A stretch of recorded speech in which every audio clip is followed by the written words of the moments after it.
Welcome back to another episode of Rock Boys Football Tuesday morning. The USC commitment sweatshirt comes back on. Former Penn State linebacker Tamir Robinson committing to USC. Is this not the perfect and ideal linebacker that USC was looking to add in the spring transfer portal window? You look at Tamir Robinson and say, hey, played over 100 snaps for Penn State in the 2024 year. He's a guy that can play at the Big Ten level and also has 3 years of eligibility remaining. And so he comes into USC in 2025 and satisfies the depth that USC needed in the linebacker room. But once Eric Gentry maybe moves on to the NFL after this year, could be a guy that can compete to be a starter in the 2026 season. Like these are the kind of guys Chad Bowden wants to go out and get. We don't want those 6-month rentals who are going to be with the program for only 6 months and then go to another program and go to the NFL. We want guys that satisfy what we need immediately in 2025. But we also want guys that can be, potential contributors over the next couple of years. Very similar conversation that we had with Kennedy Urlacher over the weekend. And I think the second thing to note is it fits the exact athletic profile that USC is looking to fill their linebacker room up with.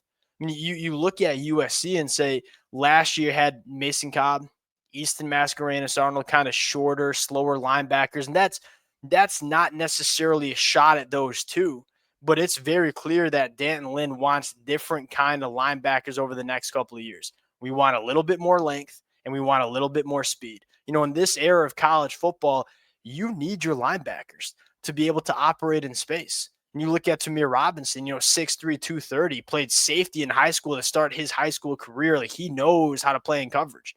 He knows how to play in space, has that kind of ability, which I think is very intriguing for USC as well.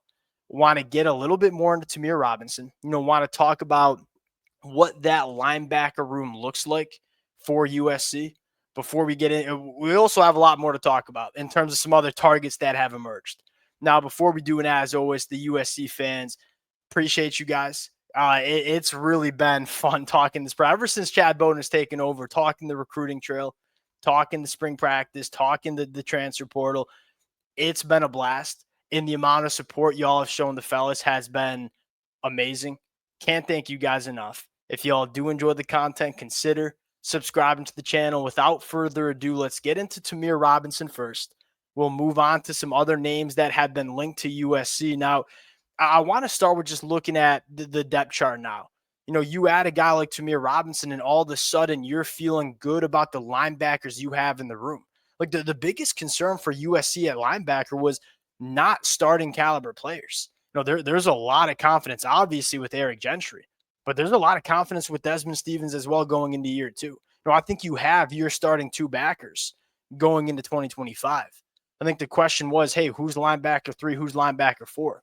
Now, another fascinating storyline and probably the biggest winner of USC spring practice was Jaden Walker going into year 2 of his college football career. But before spring practice started, we weren't sure what we had with Jaden Walker. We weren't sure what Anthony Beavers was going to be making that transition to linebacker.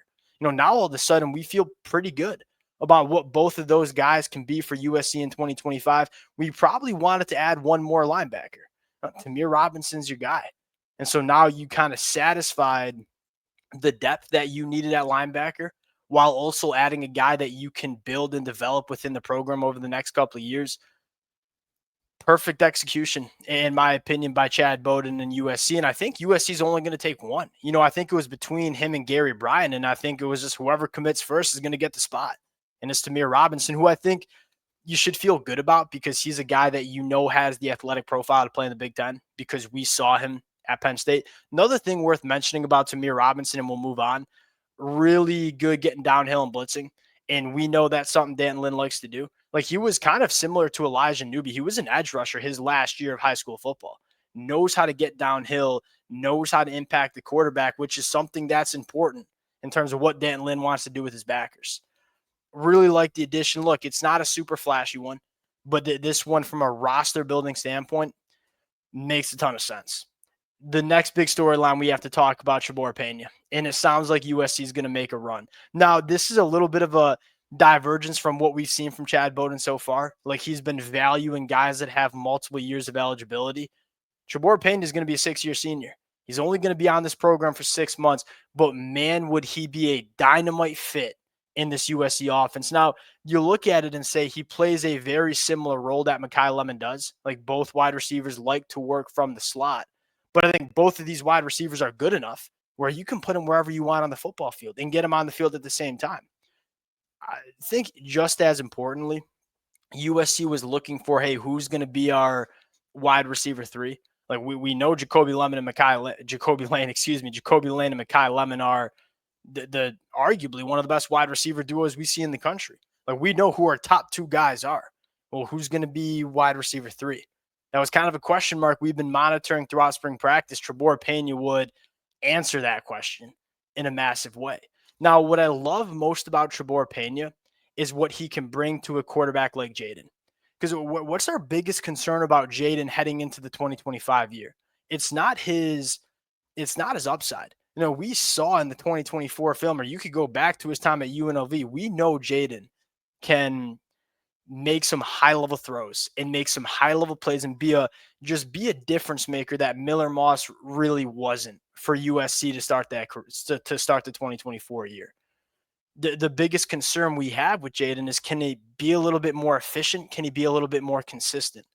Trevor Pena is going to help Jaden do that. Because Trevor Pena, he ain't the biggest, he ain't the fastest, he ain't a super flashy wide receiver like Jacoby Lane down the field. He's a guy that knows how to create separation, knows how to sit it down in zone coverage, knows how to be a very quarterback-friendly pass catcher and make things easy for his quarterback. You know, we that's the step we want to see Jaden take. And I think Trevor Pena could really allow Jaden to take that step in 2025, although he is a 6-month rental kind of guy that might come with a decent price tag. This is a wide receiver that I think would not only answer who your wide receiver 3 is and suddenly give you a trio of wide receivers who I think can be very good, but it's also one of those that it's going to help your quarterback take the steps necessary in his development. Makes a ton of sense. Now, Trevor Pena as a wide receiver, like, caught for over 900 yards at Syracuse last year, really one of my favorite guys. Know what it kind of reminds me of? I'm going a little off-roading here. It kind of reminds me of Xavier Restrepo gave for Cam Ward. Like, what was the conversation we had with Cam Ward 12 months ago going into 2024 was, we know he's a difference maker. We know he can be a playmaker at the quarterback spot, but sometimes those turnovers, sometimes he tries to do a little bit too much.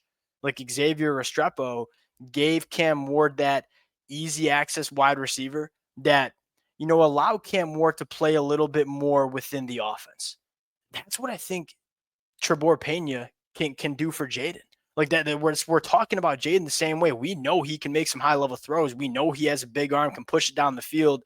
We want to see him play within the offense a little bit more.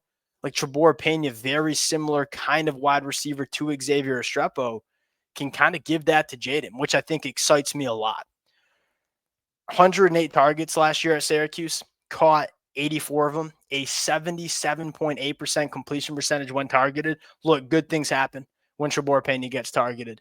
Easy access throws, getting your quarterback in rhythm. These kind of wide receivers are the most underappreciated, kind of similar to how we talk about Mekhi Lemon. Like, sometimes, you know, what gets lost is those flashy plays that wide receivers make on the boundary. Look, I love it. I love those. I love watching Jacoby Lane make those kind of catches. But what I love even more are wide receivers that can make it easy on quarterbacks and just give them a lot of easy throws, get them in a rhythm. Trevor Pena is that guy. I think one would be a elite trio of wide receivers for USC in 2025, but also allow Jaden to take that step we want to see. Last name I want to throw out here, Emmanuel Carnley.